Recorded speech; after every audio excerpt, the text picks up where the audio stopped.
This year isn't about a trophy. This year isn't about a placing. This year is about proving to people that what they saw in 2022 was only a fraction of what I can be. 2024 is about the year of redemption. What is going on, guys? Welcome to the video. In today's video, I thought I would take you guys through what my quad workout is looking like at 5.5 weeks out from the first show of the season. As well, throughout the video, I am going to be touching on a little bit about some training adjustments that I have made throughout this prep to make sure that I am retaining as much muscle as possible, to make sure that I'm recovering the best that I can, to get the best results out of this prep that I possibly can. So I'm going to be touching on a little bit of that throughout the video as well. But without further ado, we are getting the pre-workout down and start getting warmed up for this quad session. So let's get it. Okay, first exercise that we are going to be doing is going to be a seated hip adduction. I like starting with this exercise for a couple of different reasons. First reason is going to be because as we get further and further into the workout, our ability to get that muscle short is going to diminish. So this is a really great exercise for getting those adductors nice and short. Second reason is going to be, it's just a really great exercise for getting the hips warmed up. So we're going to go ahead and work up to a top set here and then do one back off set as well. So let's get into it.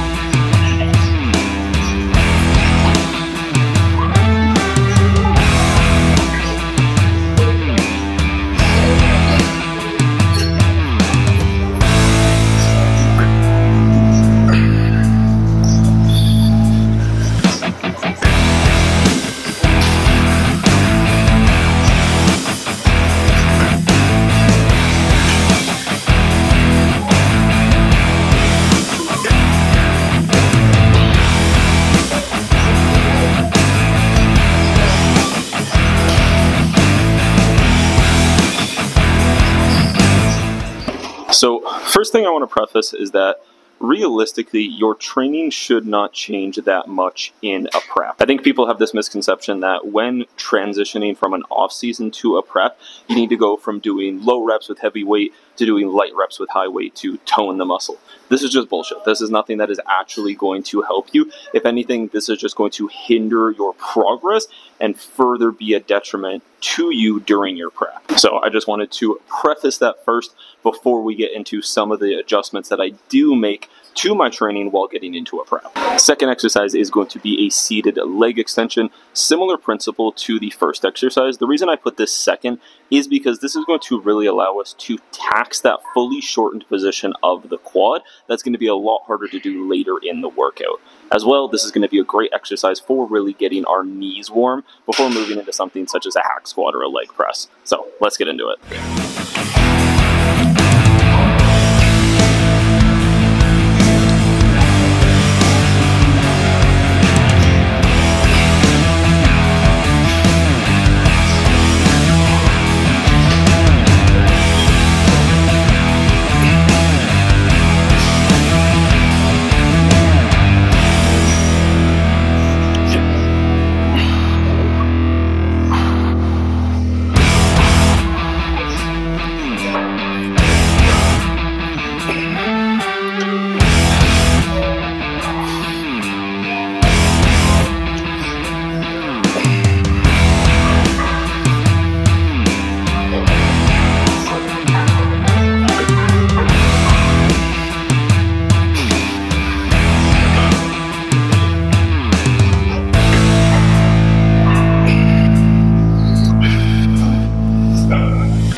Okay, so first adjustment I will make to a training when getting into a prep is going to be removing intensifiers. things such as drop sets, things such as cluster sets, rest pauses, lengthened partials, all of those sorts of things are going to be slowly phased out within probably the first 4 weeks of a prep. The reason being, these things are going to cause a very high level of fatigue, and normally that would be fine in an off-season setting when we are in a calorie surplus. We have those calories to be able to actually recover from those things. But in a prep, we are obviously in a position of diminishing recovery. So adding intensifiers in like that are just going to further the fatigue deficit and make it so that it's harder to perform during our actual sets. So first adjustment to training will be slowly removing those intensifiers. Okay, exercise number 3 is going to be a seated hamstring curl. We are only going to do 1 working set here, just simply for the fact that I do have a hamstring dominant day on Thursday that I will do, where I hit a bit more hamstring volume. So just topping up on the hamstrings today, so just 1 working set here, and then we are done with the hamstrings for today. So let's get into it.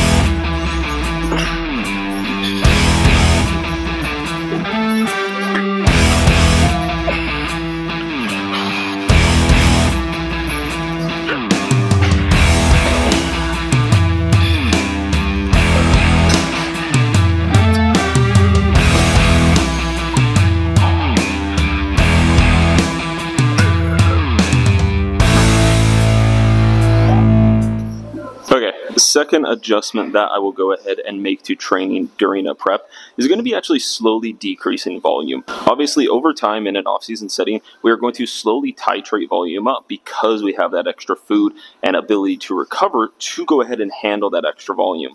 When we are in a prep, we don't have that ability to recover like we do in an off season. So volume can actually go ahead and come down a little bit over time to make sure that we are upholding that training performance. So this might mean on exercise that we were doing 3 sets like biceps or triceps, we're just going ahead and we're reducing that down to 2 sets. It'll be pretty rare that I reduce things down to 1 set unless it's something like I just talked about with this hamstring curl where I'm doing more hamstring volume later in the week, or something big like a deadlift. But otherwise, I might slowly titrate volume down over time to go ahead and maintain that ability to recover, to uphold that training performance across the board. Because that's the biggest thing we have to think about, is that it's not just this one session, it's not just that one set, it is the entire week of training that we need to take into consideration for that period of time. So second training adjustment that I will make is slowly over time as the prep progresses, I might go ahead and pull volume a little bit down here and there depending on how many sets I was doing in the off season.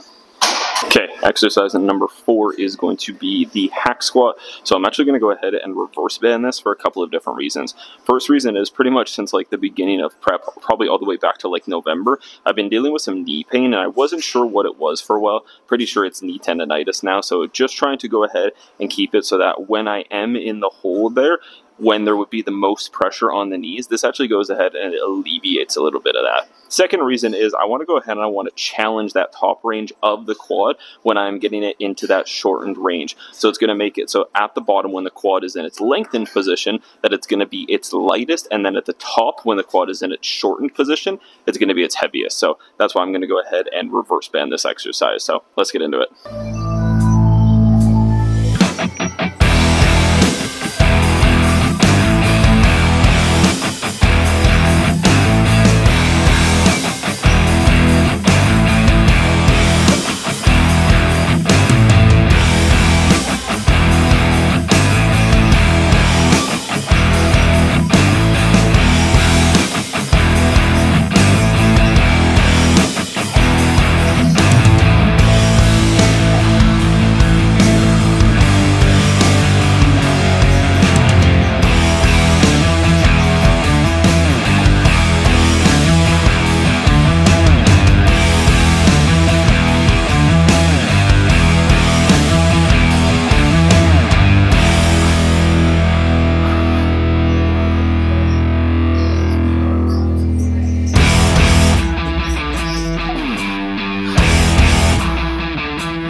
adjustment that I will make to training during a prep is going to be taking less 50-50 reps. Now, what do I mean by 50-50 reps? Like, you're getting towards the end of your set, you do a rep, and the rep speed maybe starts to slow down a little bit, and you're like, I don't know if I could get another one. That's a 50-50 rep. And obviously, if you are grinding out that very last rep, that again is going to be causing a high level of fatigue. And that's just something that we are not able to recover from as good during a prep. As you can see, a lot of these things factor into our ability to recover. So we want to go ahead and remove some of those factors that are going to cause high levels of fatigue. So if I get to like my second last rep, for example, and I feel that the rep speed starts to slow down, I might not take that last rep. Even though I know I could maybe get it, it's a 50-50, but I know it will be an absolute grinder. I'll probably go ahead and rack it and save my energy, because at the end of the day, that is going to allow me to perform better for the following set. That's going to allow me to perform better for the following exercise. And like I said, we need to make sure that we are looking at things as a whole. So third adjustment I will make to training as a prep progresses is going to be taking less of those 50-50 reps. Okay, exercise number 5 is going to be a unilateral hip press. This is a really great exercise for going ahead and getting really deep in a leg press without putting too much pressure on our spine like you might get in an angled leg press. I am going to go ahead and band this exercise as well. Similar principle to the reverse banded hack squat, but we're not reverse banding this one, we're actually just banding it, but it's still going to make it so that when we get that quad into the shortened position, it's going to put more tension on it, and then when we have that quad in the lengthened position, it's going to go ahead and take some of the weight off. So it's going to be a little bit easier on my knees right now. So let's get into it.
Okay, the fourth and final adjustment I will make to training in a prep is going to be swapping or removing unstable or unsafe exercises. This is more so going to be as we get closer to the show. So something such as a deadlift, I'm probably going to go ahead and swap that out at about 4 weeks out, just simply for the fact that obviously our body weight is down. We don't have as much body fat to go ahead and cushion the joint. So something like this is going to be a relatively quote-unquote unsafe exercise. Obviously, I'm still performing it with good form, but there are a multitude of things that could go wrong, and the last thing I need at 4 weeks out is to tweak my back, pull a hamstring, something along the lines of this. So as we get leaner and as we are getting down to those very low body fat percentages, I might go ahead and swap something like that out for something that is going to be a little bit safer and a little bit more stable. Same thing such as like an incline dumbbell press. It's going to be a little bit of an unstable exercise, and there could be a risk for injury in our shoulders, so it might be smarter to go ahead and swap that out with something such as like an incline chest press machine,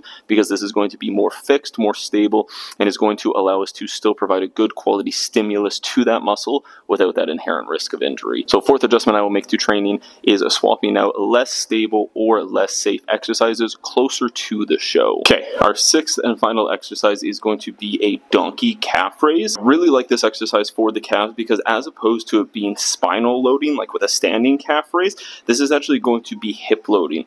So you're bent over and this actually places the pressure on your hips as opposed to your shoulders and loading your spine like with a standing calf raise. So really like this exercise. So we're going to go ahead and do 3 working sets of this exercise because calves can never be big enough, especially mine. Something to focus on when doing calf raises, any sort of calf raise, is going to be really emphasize that stretch. We know that a muscle gets so much more out of being loaded in that lengthened position. So with the calf, that is going to be when we are in that stretch position. I know it sucks, I know it hurts, but hold it there for a second, pause, and then go into the contractions. So take your time with it. You're going to get so much more out of your calf exercises. So let's get into it.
Alright guys, well that is a wrap on quads at 5.5 weeks out.